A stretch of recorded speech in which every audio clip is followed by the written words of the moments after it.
Assalamualaikum warahmatullahi wabarakatuh. Perkenalkan, saya Maura di Azura Fidani Sahara dengan NPM 2240103182. Di sini saya akan memaparkan hasil kerja saya mengenai study case mata kuliah Psikologi Industri dan Organisasi mengenai Reducing Order Error at Hardee's and McDonald. Di sini terdapat study case mengenai kesalahan pemesanan umum terjadi di loket layanan cepat saji seperti Hardee's, McDonald, Burger King, dan Wendy's. Salah satu alasan terjadinya kesalahan ini adalah penerima pesanan tidak fokus dan tidak mendengarkan dengan baik. Artinya, saat menerima pesanan dari satu pelanggan, seorang karyawan secara bersamaan mengambil uang dan menghitung uang kembalian untuk pelanggan lain, mengisi minuman, dan menyiapkan pesanan makanan.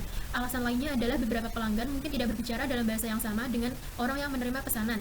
Sehingga terdapat pertanyaan yang pertama, dari apa yang Anda pelajari dalam bab ini, apa yang dapat dilakukan restoran cepat saji untuk meningkatkan akurasi pesanan? Pertanyaan yang kedua, apa keuntungan dan kerugian dari rencana Anda? Kemudian terdapat analisis permasalahan, yaitu jenis komunikasi yang ada pada bisnis Hardee's dan McDonald.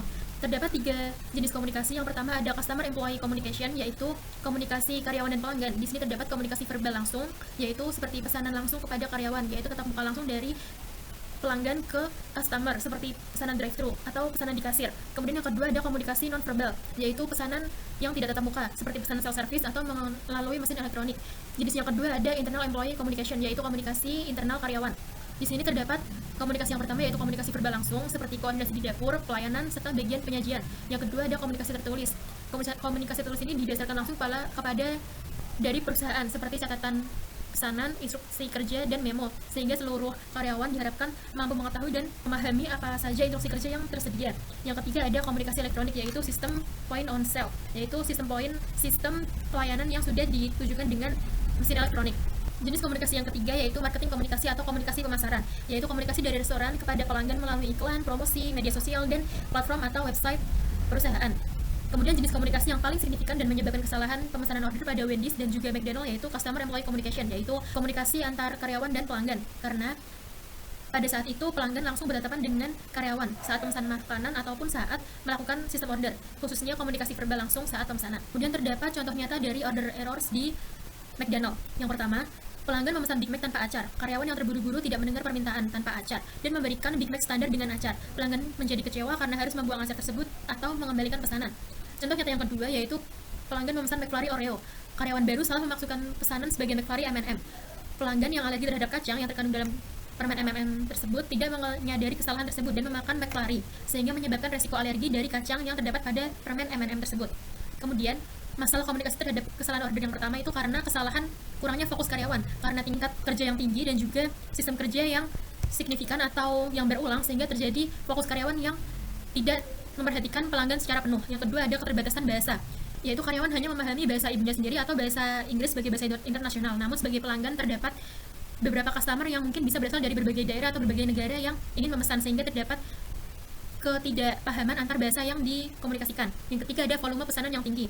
Ini bisa jadi karena menu yang diorder oleh pelanggan itu terlalu banyak sehingga menyebabkan karyawan tersebut salah untuk memasukkan orderan yang sesungguhnya. Yang keempat ada kurangnya pelatihan. Ini bisa disebabkan karena ada karyawan baru ataupun karyawan trainee. Yang kelima ada artikulasi dan kejelasan pelanggan. Ini bisa terjadi karena pelanggan tersebut kurang jelas dalam memesan atau menambahkan pesanan. Kemudian terdapat masalah utama order errors pada Hardee's dan McDonald. Yang pertama ada item pesanan yang hilang. Seperti contohnya, sang pelanggan ingin memesan french fries, namun pada kenyataannya saat menerima bungkus pesanan tidak terdapat pesanan dari french fries tersebut. Yang kedua ada item pesanan yang salah. Contoh nyata yang kedua yaitu pelanggan memesan McFlurry Oreo, namun pada akhirnya diberikan McFlurry M&M tersebut. Yang ketiga ada modifikasi pesanan yang tidak tepat. Ini seperti contoh nyata yang pertama, ada pelanggan ingin memesan Big Mac tanpa acar, namun pada kenyataannya diberikan Big Mac dengan acar, sehingga perlu untuk disingkirkan secara manual oleh pelanggan tersebut. Yang keempat ada pesanan ganda, yaitu contohnya seperti seorang karyawan ingin memesan single french fries, namun pada kenyataannya di kotak menu yang sudah diberikan terdapat double french fries, sehingga seorang pelanggan tersebut harus membayar 2 kali lipat atau membayar 2 french fries yang sebelumnya tidak dia pesan. Kemudian ada solusi yang diberikan dalam kesalahan order errors. Yang pertama ada standarisasi prosedur pemesanan dan pelatihan karyawan.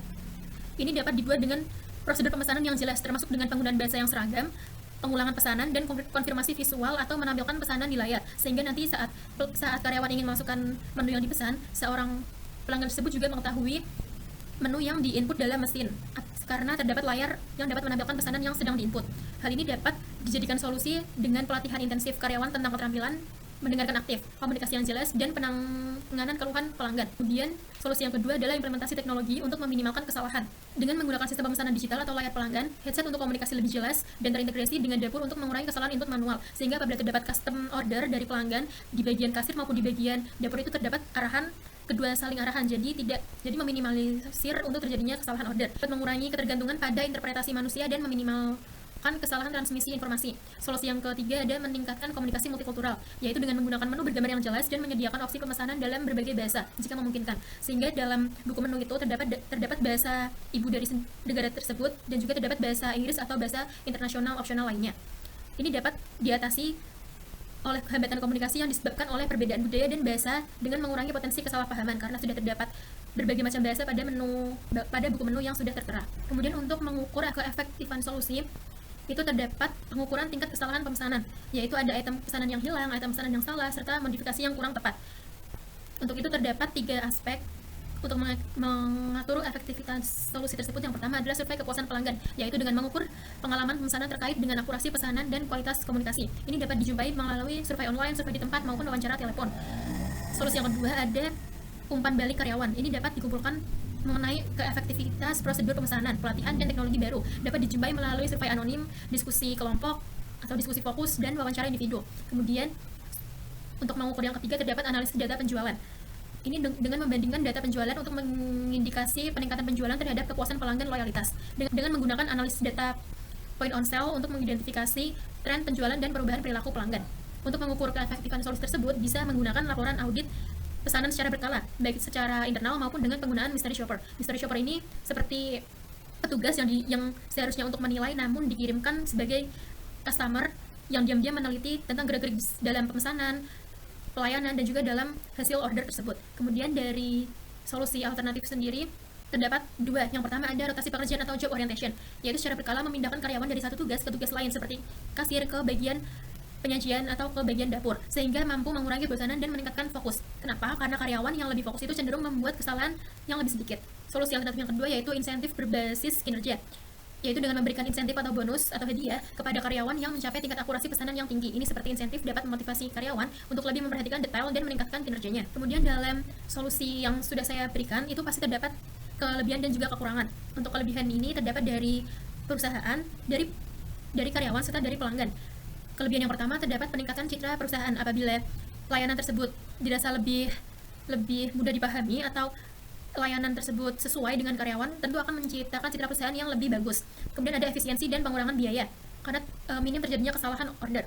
Kemudian dari pekerja sendiri terdapat pekerjaan praktif dan stres berkurang. Kenapa? Karena dengan adanya pelatihan, karyawan tersebut merasa dirinya dapat lebih unggul dalam melayani pesanan pelanggan sehingga stres kerja berkurang. Dan kemudian dari customer sendiri pun juga cukup puas karena pesanannya itu akurat dan akan terus loyalitas kepada perusahaan yang dia beli menunya tersebut. Namun juga terdapat kekurangan dalam solusi yang saya berikan. Pertama, itu dari perusahaan perlu untuk investasi dana terlebih dahulu karena dalam menciptakan pelatihan tentunya terdapat dana yang harus dikeluarkan oleh perusahaan kepada karyawannya untuk agar lebih terlatih lagi. Kemudian yang kedua, terdapat membutuhkan waktu dan pengawasan karena dalam pelatihan tersebut perlu adanya waktu agar karyawan tersebut bertransformasi dari yang kurang baik menjadi lebih baik.